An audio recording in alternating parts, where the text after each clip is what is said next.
I won't stop you. Professor, you... What's with that look? You were present. So, let's get this execution over with. We wouldn't want to bring shame to Akuma's divine laws or keep me from creating a new world. You never change, do you, Professor? I don't understand. If your theory is correct, you'll lose all memories of your past life once you become a Titan. So what's the point of becoming a god? Of course there's a point. Even if I forget who I am, I'll still have my brilliant mind. It goes without saying, I'll find a way to retrieve memories of my past life. Besides, I still have you, don't I? I still don't really understand what you said during the assembly. Even if it were true, things reforged from memory could never be the same as the original anyway. Then allow me to tell you right now that you're wrong. What exactly are we? My answer is that the Chrysos heirs are the future Titans and vice versa. Of course, this answer only applies to us. So, what are we when it comes to regular mortals? The very essence of the world, our souls, are tiny invisible seeds that hold records of each person's memories of the world. And we are the buds that sprout from these seeds to grow into great trees. Is that what new sporism means? Correct. Once our physical bodies are born, we become new extensions of the world. From there, we plant our seeds into someone's memories, and then scatter them into the hearts of countless people in the future. Just as seeds are affected by their environment, so too will our appearances differ across memories. But the partial memories we carry will always be the same, because that is just how the world is.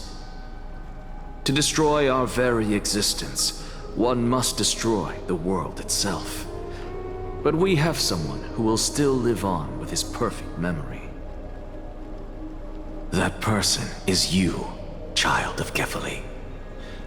This is what it means to be the world-bearing Titan. So, carry everything of this world and live on. Don't disappoint those most precious to you. Don't disappoint Lady Goldweaver. And especially, don't bring dishonor to my theory. Anaxa, I swear to you, I'll lead everyone to our reunion in the new world. Good. That is all I have to say. Farewell, everyone. May we meet again in the next life. Farewell, great performer. May Circes safeguard your thoughts.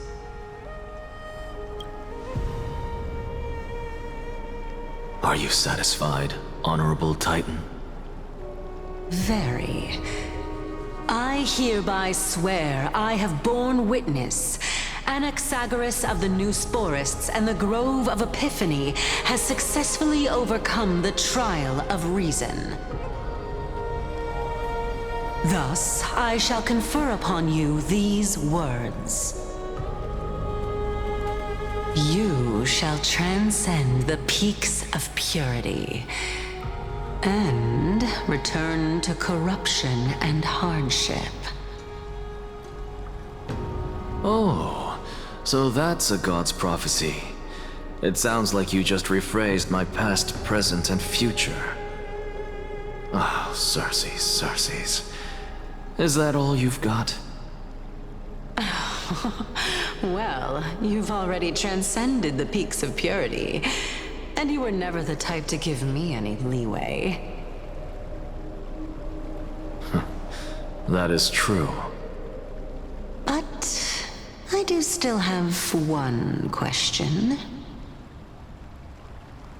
I knew it. What is it? Maybe we're thinking of the same thing. As you've so boldly stated, we and the world itself live on through the memories of others. If that is the case, whose memories did the very first new spore sprout from? How should I know?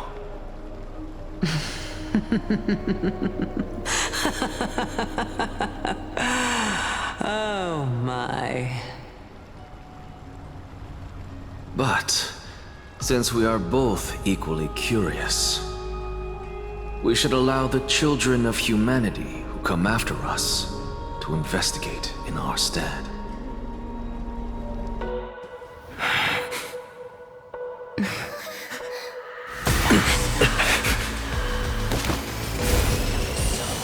Rejoice, Circes. I sow the seeds of suspicion in the new world with your soul! And now, the objective is complete. That is all.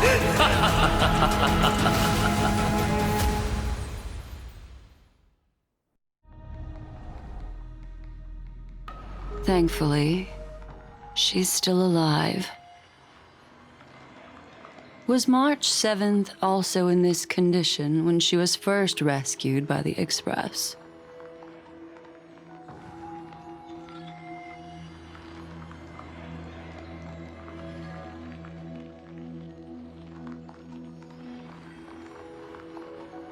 But she still woke up naturally. Looking on the bright side, that might happen this time as well.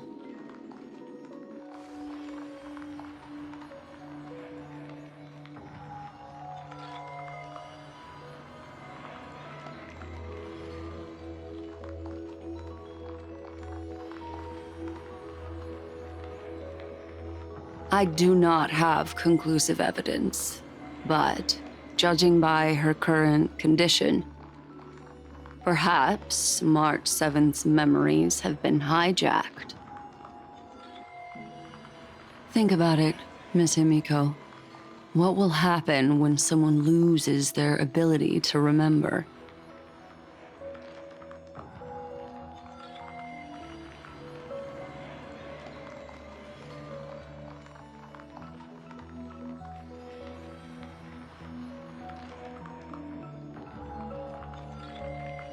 Unfortunately, short-term memory is an entirely different concept from the inability to remember. Perhaps it is difficult for you to imagine, but an individual who has lost their ability to remember turns into nothingness.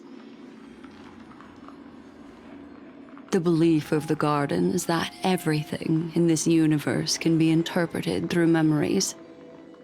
This is the driving force behind the continuance of this path.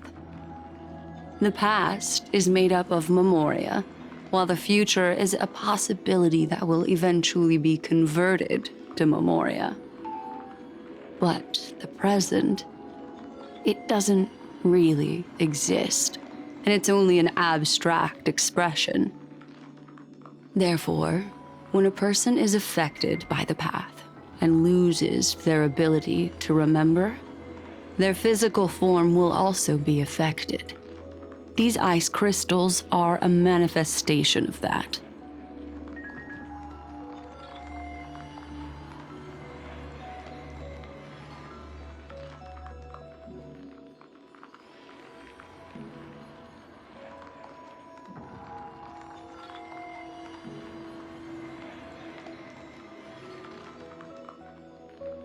Is Miss Himiko suspicious of me?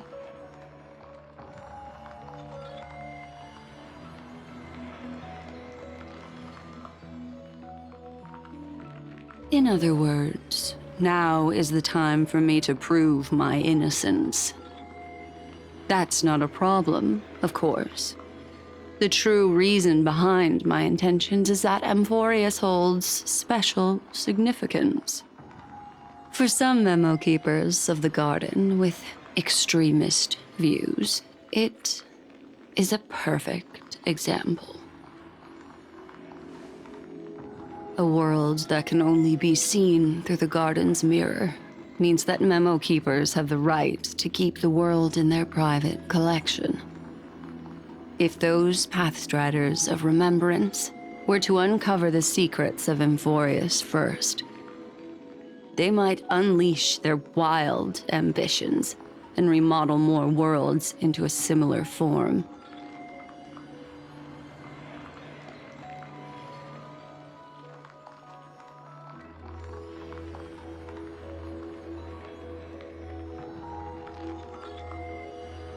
I chose to remain quiet before, because I did not want to involve you in the Garden's internal conflicts.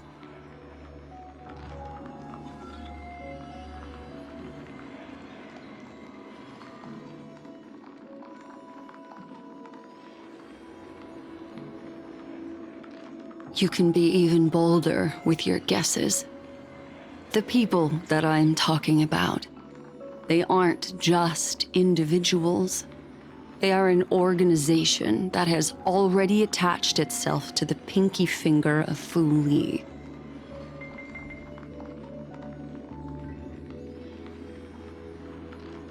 I cannot be certain, but at the very least, they are capable of doing so. I am deeply sorry about what has happened to March 7th. But the deal that I propose still remains a fair one. Emphorius is still an excellent destination, and investigating further might allow us to uncover the truth behind the accident. Miss Himiko, the wisest choice right now is for us to continue cooperating.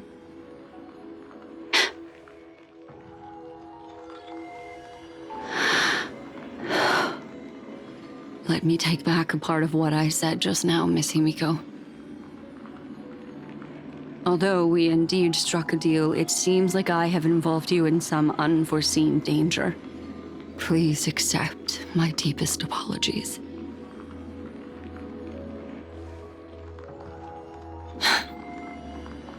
It's Fu Li. Their gaze has just swept across Emphorius.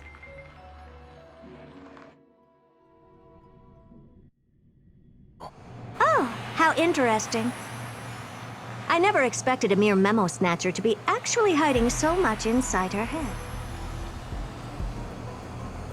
What's even more interesting is that the word Emphorius has appeared in her subconscious. This lady seems to be having fun. Is she usually like this? It's hard to explain. What are you two whispering about? Has it not occurred to you that I can hear everything clearly? Please pardon me, Madam Herta. Would you mind sharing with us what you've discovered? The ones who need help are the Astral Express. You will have to put up with my methods, even if they are rather unconventional. Let's get back to the topic. By using the fourth mirror, I rummaged through the brain of this memo snatcher and learned a good deal. Not only does this person know of Emphorius, but there are also many memo keepers who are interested in the place. I searched through her consciousness and found the following terms: the Eternal Land, the Rejected Land, and the private collection of the Garden of Recollection.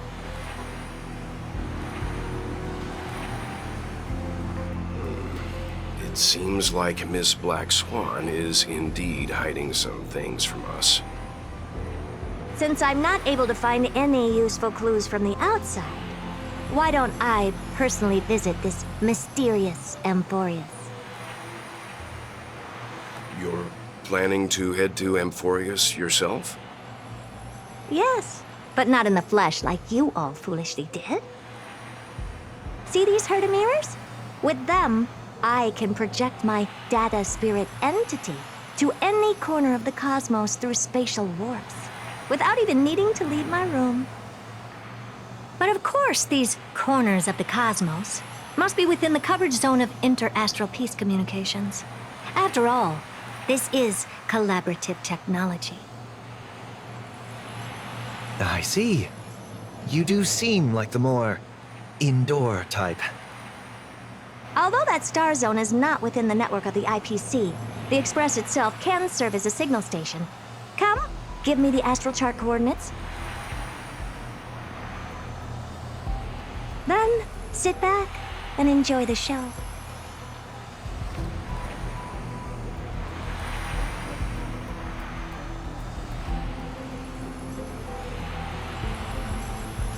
All right, now that everything is ready, mirrors, get to work.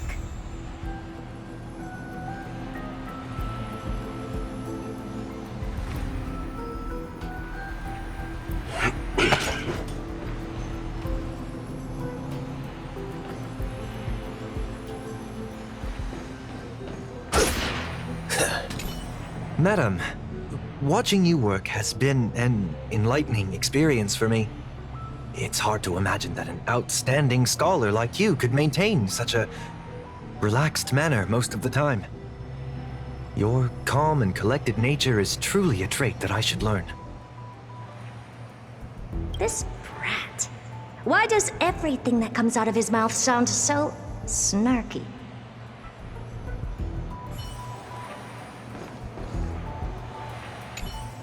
Thank you, Madam Herta. Companions are the lifeblood of the Astral Express. When things are settled, we will repay you for all your help. Well, this young man sure is courteous.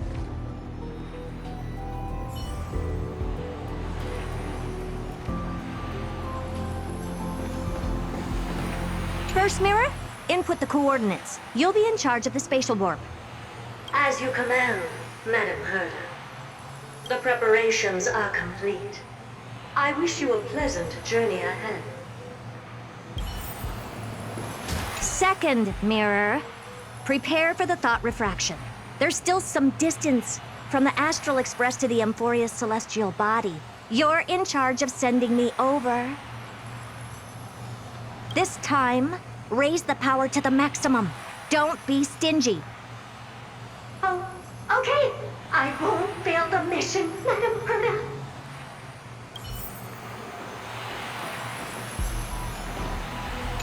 Third mirror, you're in charge of generating the data spirit entity.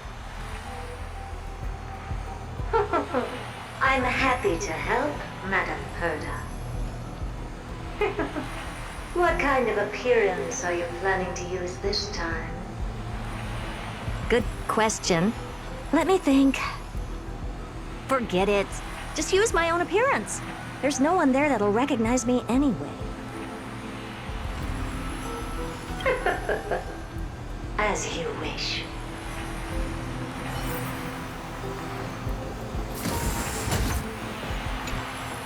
Preparation of the data spirit entity complete. Thought refraction at max power. Excellent. The first mirror. Let's get going. Have a safe trip, Madam Herta.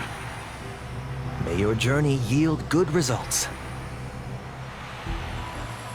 Coordinates input complete. Preparing to activate spatial warp.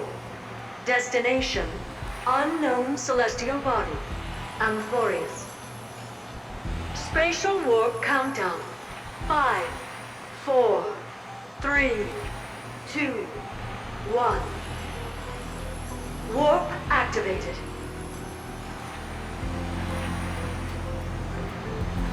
Oh!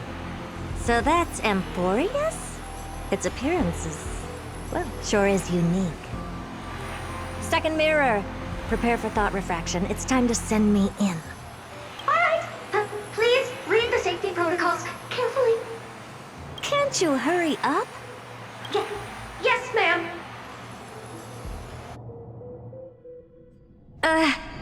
I didn't expect it to be so turbulent. I should have asked the second mirror to use slightly less power.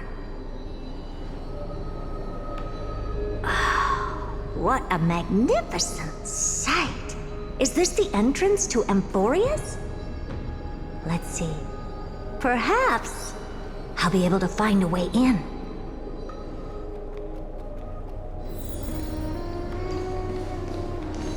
What's this? A statue? It's ugly. I don't like it.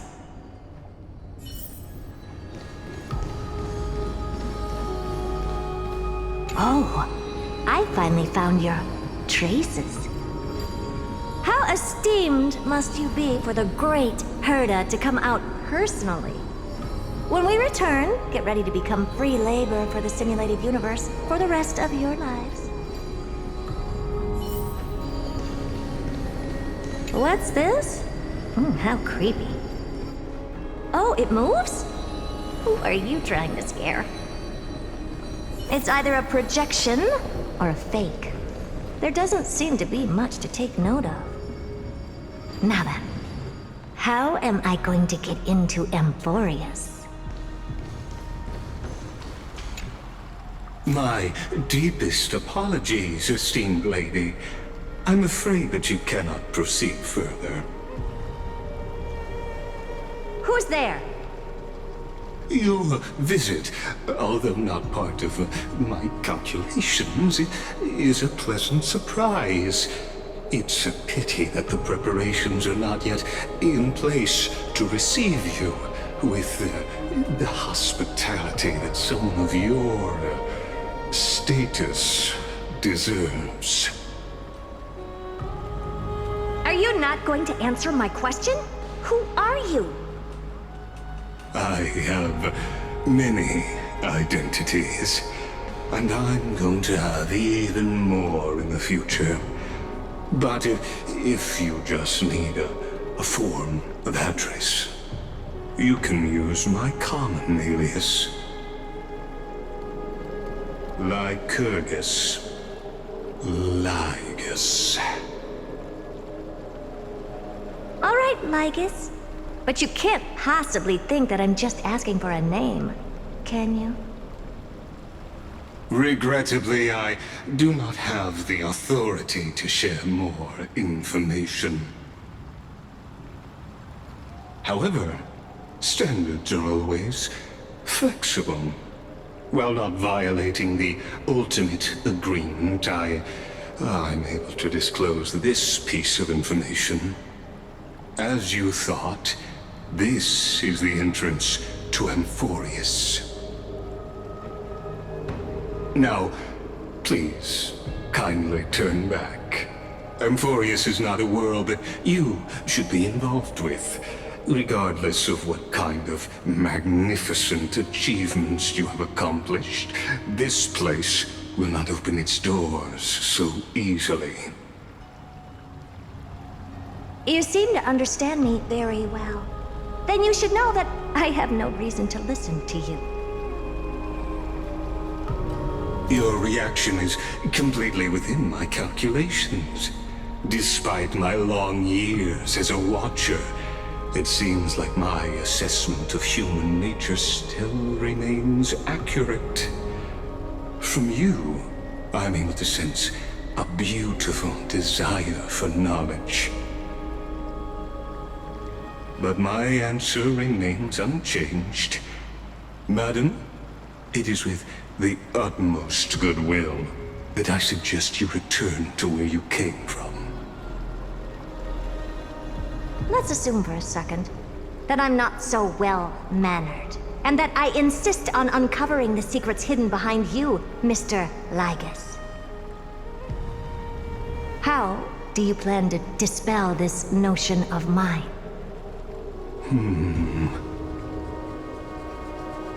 Within the scope of the ultimate agreement, there are 178,244 logic chains at my disposal to convince you. After filtering through them, I have determined that I only require 3 to attain the results that I desire. Oh? I'm all ears. First, for reasons that cannot be disclosed, Amphorius is a completely isolated celestial body.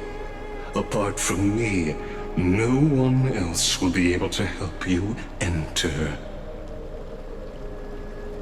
That's not a good argument. Second, if your plan is, as you've alluded to previously, to force me into cooperating by showing hostility, do know that, just like you, I have basked in the gaze of the erudition. I stake my honor and assure you that, in the worst-case scenario, our mutual destruction will be inevitable. Oh. No wonder I couldn't find a back door. When I did a scan of our surroundings, the safety protocols on you are comparable to Screwy's. How interesting. I assume that you still wish to hear the third logic chain? Of course. Why wouldn't I? Third, even if you exhaust all your means and find a way to break through, you will surely give up once you understand the consequences of your actions. After all, throughout your long life, as much as you'd hate to admit, your conscience has played a crucial role. What a brazen robot. You think that you can actually understand me through your paltry calculations? But since you put it that way, why don't you tell me what these consequences will be? It concerns the third path that is entangled with Amphorius. A path that you and your friends still very much lack understanding of. The destruction. So, if you ignore my warnings and persist in your ways, you will break the shackles of a Lord Ravager. And when that happens, their fury will engulf the cosmos.